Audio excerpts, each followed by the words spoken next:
I am forgotten, I am lost എന്നൊക്കെ പറയുന്നതിൻ്റെ meaning എന്താണ്? ഐ ആം ഫോർഗോട്ടൺ, ഐ എന്നത് സബ്ജക്റ്റാണ്. പിന്നെ ആം കഴിഞ്ഞിട്ട് ഉപയോഗിച്ചിരിക്കുന്നത് വേർബിൻ്റെ V3 ഫോമാണ്. ഫോർഗെറ്റ് എന്നതിൻ്റെ V3 ഫോമാണ് ഫോർഗോട്ടൺ. അപ്പോൾ ഐ ആം ഫോർഗോട്ടൺ. അതുപോലെ തന്നെ ഐ ആം ലോസ്റ്റ്. ആം എന്ന് ഉപയോഗിച്ചിരിക്കുന്നത് സബ്ജക്റ്റ് ഐ ആയതുകൊണ്ടാണ്. വേറെ ഏതെങ്കിലും സബ്ജക്റ്റ് ഒക്കെ ആണെങ്കിൽ നമുക്ക് ഇസ്, ആർ, അതുപോലെ പാസ്റ്റ് ടെൻസ് ആണെങ്കിൽ വാസ്, വേർ ഒക്കെ ഉപയോഗിക്കാം. അപ്പോൾ am, is, are, was, were plus V3 form ഉപയോഗിക്കുന്നത് എങ്ങനെയുള്ള സെൻറ്റൻസുകളിലാണ്? എന്താണ് അതിൻ്റെ മീനിങ്? അതാണ് നമ്മൾ ഇന്നത്തെ ലെസണിൽ പഠിക്കാൻ പോകുന്നത്.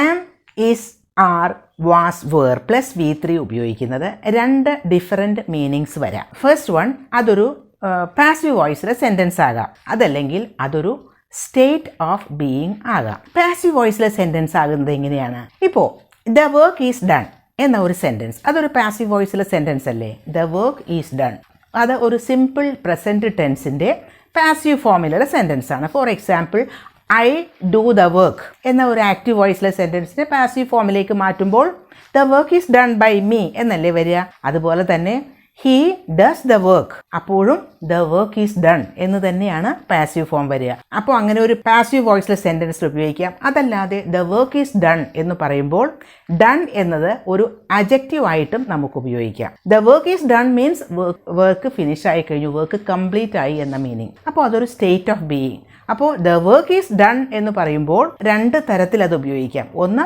ഡൺ എന്നതിന് ഒരു ആക്ഷൻ എന്ന കാര്യത്തിലാണ് അവിടെ ഇമ്പോർട്ടൻസ്. അതേസമയം ദ വർക്ക് ഈസ് ഡൺ എന്നത് കംപ്ലീറ്റ് ആയ ഒരു സ്റ്റേറ്റിനെയാണ് കാണിക്കുന്നതെങ്കിൽ അവിടെ ഒരു സ്റ്റേറ്റ് ഓഫ് ബീയിങ് ആയിട്ടാണ്. അപ്പോൾ ഡൺ എന്നത് അവിടെ അഡ്ജക്റ്റീവാണ്. അതുപോലെ തന്നെയാണ് ഐ ആം ഫോർഗോട്ടൺ എന്ന് പറയുന്നതും. അപ്പോൾ ഐ ആം ഫോർഗോട്ടൺ എന്ന് പറയുമ്പോൾ അതും ഒരു പാസീവ് വോയിസ് സെൻറ്റൻസ് ആകാം. യു ഫോർഗെറ്റ് മീ എന്നതിനെ പാസീവ് വോയിസിൽ സെൻറ്റൻസ് ആക്കുമ്പോൾ ഐ ആം ഫോർഗോട്ടൺ എന്നല്ലേ പറയുക? അപ്പോൾ പാസീവ് വോയിസിലെ സെൻറ്റൻസ് ആകാം, പിന്നെ ഒരു സ്റ്റേറ്റ് ഓഫ് ബീയിങ് ആകാം. പാസീവ് വോയിസിലെ സെൻറ്റൻസ് ആകുമ്പോൾ ഫോർഗോട്ടൺ എന്നത് അവിടെ ഒരു വേർബാണ്, ഒരു ആക്ഷൻ ആണ് അവിടെ ഇമ്പോർട്ടൻസ്. അതേസമയം ഐ ആം ഫോർഗോട്ടൺ എന്നതിന് വേറെ ഒരു മീനിങ് ഉണ്ട്. ഐ ആം ഫോർഗോട്ടൺ എന്ന് പറയുമ്പോൾ അതൊരു സ്റ്റേറ്റ് ഓഫ് ബീയിങ് ആണ് കാണിക്കുന്നത്. ഇപ്പോൾ I am angry, I am happy, I am sad, I am responsible എന്ന് പറയുന്നത് പോലെ തന്നെയാണ് ഐ ആം ഫോർഗോട്ടൺ എന്ന് പറയുമ്പോൾ.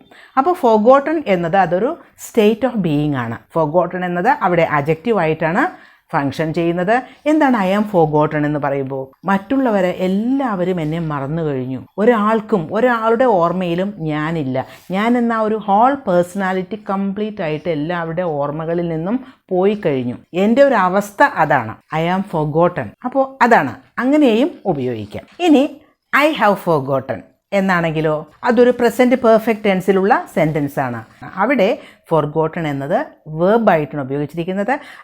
ആക്ഷൻ ആണ് importance. I have forgotten my key, I have forgotten my bag, അങ്ങനെയൊക്കെ പറയാം. ഇനി I am lost and I have lost. I am lost എന്ന് പറയുമ്പോൾ ആം കഴിഞ്ഞിട്ട് V3 ഫോമാണ് ഉപയോഗിച്ചിരിക്കുന്നത്. ഇത് രണ്ട് തരത്തിലാകാം. ഒന്ന് പാസീവ് വോയിസിലെ സെൻറ്റൻസ് ആകാം, അതല്ലെങ്കിൽ സ്റ്റേറ്റ് ഓഫ് ബീയിങ്ങും ആകാം. ഐ ആം ലോസ്റ്റ് എന്ന് പറയുന്ന പാസീവ് വോയിസ് സെൻറ്റൻസ് എങ്ങനെയാകും? കാരണം മറ്റുള്ളവർക്ക് ഞാൻ നഷ്ടപ്പെട്ടു, ഒരു വസ്തു ആണെങ്കിൽ നമുക്ക് നഷ്ടപ്പെട്ടു എന്ന് പറയാം. ഞാൻ നഷ്ടപ്പെട്ടു എന്ന് പറയുമ്പോൾ അതൊരു സെൻസ് ഇല്ലാത്തൊരു സെൻറ്റൻസ് അല്ലേ? അപ്പോൾ നമുക്ക് പാസീവ് വോയിസിൻ്റെ കാര്യം വിടാം. പക്ഷേ state of being I am lost എന്ന് പറഞ്ഞാൽ കംപ്ലീറ്റ് ആയിട്ട് ഞാൻ ലോസ്റ്റായി എന്ന് പറഞ്ഞാൽ I am lost, oh my God I am lost എന്ന് പറഞ്ഞാൽ ഒന്നും എനിക്ക് ഓർമ്മയില്ല, ഞാൻ ആരാണെന്ന് എനിക്കറിയില്ല, ഞാൻ എവിടെയാണെന്നറിയില്ല, എൻ്റെ അസ്തിത്വം തന്നെ എനിക്കറിയില്ല, ഞാൻ കംപ്ലീറ്റ് ആയിട്ട് ലോസ്റ്റ് ആയിപ്പോയി. ഐ ആം ലോസ്റ്റ് എന്ന് പറഞ്ഞാൽ അതാണ്. ഇനി ഐ ഹാവ് ലോസ്റ്റ് ആണെങ്കിൽ അത് പ്രസൻറ്റ് പെർഫെക്റ്റ് ടെൻസിലുള്ള ഒരു സെൻറ്റൻസ് ആണ്. അപ്പോൾ നമുക്ക് I have lost my bag, I have lost my key എന്നൊക്കെ വളരെ ഈസി ആയിട്ട് പറയാം. അവിടെ ലോസ്റ്റ് എന്നത് ഒരു വേർബായിട്ടാണ് ഉപയോഗിച്ചിരിക്കുന്നത്. പക്ഷേ നമുക്ക് കംപ്ലീറ്റ് ആയിട്ട് ഐ ആം ലോസ്റ്റ് എന്ന് പറഞ്ഞാൽ അതിനർത്ഥം അവിടെ ലോസ്റ്റ് എന്നത് അഡ്ജക്റ്റീവാണ്. ഇനി he is gone and he has gone. He is gone എന്ന് പറയുമ്പോൾ ഗോൺ എന്നത് അഡ്ജക്റ്റീവാണ്. He is gone, he is not available, ആളിവിടെ ഇല്ല, ആൾ പോയി. ആളുടെ ഒരു അവസ്ഥ, ആളുടെ ഒരു സ്റ്റേറ്റസ് എന്താ? ആളിവിടെ ഇല്ല. ഹീ ഈസ് ഹാപ്പി എന്ന് പറയുന്ന പോലെ തന്നെ ഹീ ഈസ് ഗോൺ. ഗോൺ എന്നത് ആളുടെ ഒരു അവസ്ഥയാണ് പറയുന്നത്. നോട്ട് അവൈലബിൾ എന്ന മീനിങ് ആണ് അവിടെ. ഇനി ഹീ ഹാസ് ഗോൺ എന്ന് പറയുമ്പോൾ അത് പ്രസൻറ്റ് പെർഫെക്റ്റ് ടെൻസ് ആണ്. He has gone. ആൾ അവിടെ അവൈലബിൾ അല്ല എന്ന മീനിങ് തന്നെയാണ്. അപ്പോൾ ഇവിടെ വരുമ്പോൾ he is gone and he has gone എന്ന് പറയുമ്പോൾ ഫസ്റ്റ് സെൻറ്റൻസിൽ നമ്മൾ അവിടെ ഉദ്ദേശിക്കുന്നത് അയാളുടെ ഒരു സ്റ്റേറ്റസ് ആണ്. ആൾ അവിടെ ഇല്ല എന്ന അർത്ഥത്തിൽ, അവിടെ അഡ്ജക്റ്റീവ് ആണ്. അതേസമയം ഹീ ഹാസ് ഗോൺ എന്ന് പറയുമ്പോൾ ആളുടെ ആക്ഷൻ ആണ് അവിടെ ഇമ്പോർട്ടൻസ് എന്ന് മാത്രം. ഓൾമോസ്റ്റ് സെയിം മീനിങ് തന്നെയാണ് അവിടെ. ഇനി ഹീ ഹാസ് ഗോൺ ആയാലും ഹീസ് ഗോൺ എന്നായാലും നമ്മളത് എഴുതുമ്പോൾ അതൊന്ന് ചുരുക്കി എഴുതുകയാണെങ്കിൽ ഹീ എഴുതി ഒരു അപ്പോസ്ട്രോഫി ഇട്ട് എസ് എഴുതി ഗോൺ എന്ന് എഴുതി കഴിഞ്ഞാൽ നമുക്കത് ഹീസ് ഗോൺ എന്ന് വായിക്കാം, ഹീ ഹാസ് ഗോൺ എന്നും വായിക്കാം. കാരണം രണ്ടിലും അത് ഈസ് ആവാം അല്ലെങ്കിൽ ഹാസ്. ഇനി I am done and I have done. ഇവിടെ ഐ ആം ഡൺ എന്ന് പറയുമ്പോൾ ഐ ആം ഡൺ അത് സ്റ്റേറ്റ് ഓഫ് ബീയിങ് ആയിട്ട് ഉപയോഗിക്കാം. കാരണം ഞാനൊരു വർക്ക് ചെയ്തുകൊണ്ടിരിക്കുകയായിരുന്നു, അത് ഐ ആം ഡൺ എന്ന് പറഞ്ഞാൽ അത് കംപ്ലീറ്റ് ആയി എന്നർത്ഥം. ഇപ്പോൾ എൻ്റെ ഒരു അവസ്ഥ എന്ന് പറയുന്നത് ആ ഒരു വർക്ക് കംപ്ലീറ്റ് ചെയ്തു. ഞാനൊരു വർക്ക് ചെയ്തുകൊണ്ടിരിക്കുന്നു, ഐ ആം ഡൺ എന്ന് പറഞ്ഞാൽ ആ ഒരു വർക്ക് ഇനി ചെയ്യാനില്ല, ഐ ആം ഡൺ. അത് നമ്മൾ ഭക്ഷണം കഴിച്ചുകൊണ്ടിരിക്കുകയാണെങ്കിൽ അത് കഴിച്ചു കഴിഞ്ഞാൽ ഐ ആം ഡൺ എന്ന് പറയാം. തുണി വാഷ് ചെയ്തുകൊണ്ടിരിക്കുകയാണെങ്കിൽ നമുക്ക് പറയാം, അത് കഴിഞ്ഞാൽ നമുക്ക് പറയാം ആ ഒരു വർക്ക് എൻ്റെ കഴിഞ്ഞു, ഐ ആം ഡൺ എന്ന് പറയാം. I am done listening to you എന്ന് പറഞ്ഞാൽ നിന്നെ ശ്രദ്ധിക്കുന്ന കാര്യം ഞാൻ അവസാനിപ്പിച്ചു, ഇനി ഞാൻ ശ്രദ്ധിക്കില്ല എന്നാണ്.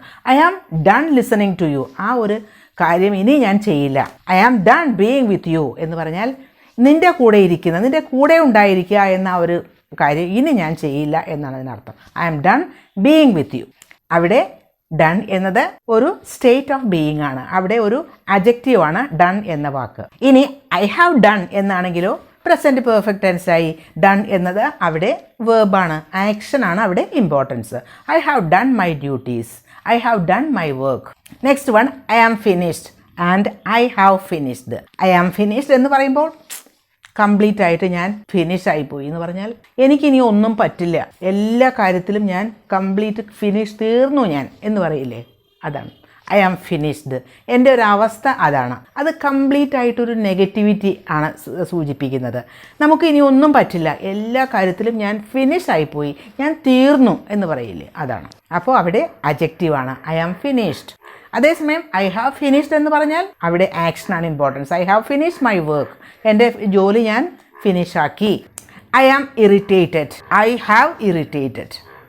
ഇവിടെയും ഐ ആം ഇറിറ്റേറ്റഡ് എന്ന് പറയുമ്പോൾ രണ്ട് ഡിഫറെൻറ്റ് മീനിങ്സ് ആവാം. ഒന്ന് പാസീവ് ഫോമിലുള്ള ഒരു സെൻറ്റൻസ് ആകാം. അത് ഹീ ഇറിറ്റേറ്റ്സ് മീ എന്ന ഒരു ആക്റ്റീവ് വോയിസ് സെൻറ്റൻസ്, അതിനെ നമ്മൾ പാസീവ് ഫോമിലേക്ക് മാറ്റുമ്പോൾ ഐ ആം ഇറിറ്റേറ്റഡ് എന്നല്ലേ പറയുക. യു ഇറിറ്റേറ്റ് മീ എന്ന് പറയുമ്പോഴും ഐ ആം ഇറിറ്റേറ്റഡ് എന്നാണ് അതിൻ്റെ പാസീവ് ഫോം പറയുക. അപ്പോൾ അതൊരു പാസീവ് ഫോമിലെ സെൻറ്റൻസ് ആയിട്ട് ഉപയോഗിക്കാം. അതല്ലെങ്കിൽ ഐ ആം ഇറിറ്റേറ്റഡ് എന്ന് പറഞ്ഞാൽ എൻ്റെ ഒരു അവസ്ഥ അതാണ്. I am angry, I am tensed എന്നൊക്കെ പറയുന്നത് പോലെ തന്നെയാണ് ഐ ആം ഇറിറ്റേറ്റഡ്. അവിടെ നമ്മുടെ ഒരു അവസ്ഥ, നമ്മുടെ ആ ഒരു സ്റ്റേറ്റ് ഓഫ് ബീയിങ്ങിനാണ് അവിടെ ഇമ്പോർട്ടൻസ്. ഇനി my homework is finished, my homework has finished. First one my homework is finished എന്ന് പറഞ്ഞാൽ എൻ്റെ ഹോംവർക്ക് ഒരു കംപ്ലീറ്റ് ആയ ഒരവസ്ഥയിലാണ് എന്നാണ് അർത്ഥം. ആ ഹോംവർക്കിനെ പറ്റി, ആ ഹോംവർക്ക് എന്താണ് എന്നാണ് പറയുന്നത്, ഹോംവർക്കിനെ പറ്റിയാണ് നമ്മൾ പറയുന്നത്, അതൊരു അഡ്ജക്റ്റീവാണ്. മൈ ഹോംവർക്ക് ഈസ് ഫിനിഷ്ഡ്, ഒരു കംപ്ലീറ്റഡ് സ്റ്റേറ്റ് ആണ് എന്നർത്ഥം. അതേസമയം മൈ ഹോംവർക്ക് ഹാസ് ഫിനിഷ്ഡ് എന്ന് പറഞ്ഞാൽ അതൊരു റോങ് സെൻറ്റൻസ് ആണ്. കാരണം ഹോംവർക്ക് ഒരു കാര്യം ഫിനിഷ് ചെയ്തു എന്നല്ലേ അതിൻ്റെ അർത്ഥം. അപ്പോൾ അത് ഹോംവർക്ക് എന്നതൊരു മനുഷ്യനൊന്നും അല്ലല്ലോ. അപ്പോൾ എന്ത് ചെയ്യാം, നമുക്ക് ഹോംവർക്ക് ഹാസ് ഫിനിഷ്ഡ് എന്ന് പറഞ്ഞത് റോങ് ആയ സെൻറ്റൻസ് ആണ് എന്ന് മനസ്സിലാക്കുക.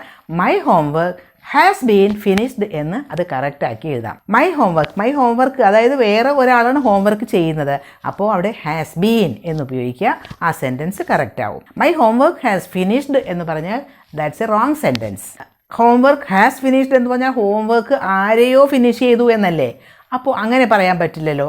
അതുകൊണ്ട് തന്നെ ഹോംവർക്ക് ഹാസ് ഫിനിഷ്ഡ് എന്ന് പറഞ്ഞാൽ ഇറ്റ്സ് എ റോങ് സെൻറ്റൻസ്.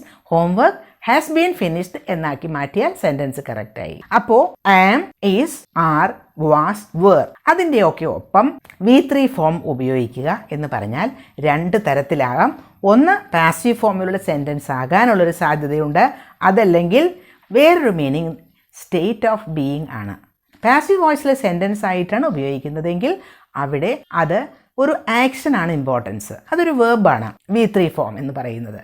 അതേസമയം സ്റ്റേറ്റ് ഓഫ് ബീയിങ് ആണെങ്കിൽ V3 ഫോം നമ്മൾ ഉപയോഗിക്കുന്നത് ഒരു അഡ്ജക്റ്റീവ് ആയിട്ടാണ്. ഇപ്പോ I am forgotten, I am lost, I am finished, I am married എന്നൊക്കെ പറയുന്നത് അഡ്ജക്റ്റീവ് അല്ലേ? പക്ഷേ I have lost, I have forgotten എന്നൊക്കെ പറയുമ്പോൾ അത് പ്രസന്റ് പെർഫെക്റ്റ് ടെൻസിലുള്ള സെന്റൻസ് ആണ്. അത് ആക്ഷൻ ആണ് ഇമ്പോർട്ടൻസ്.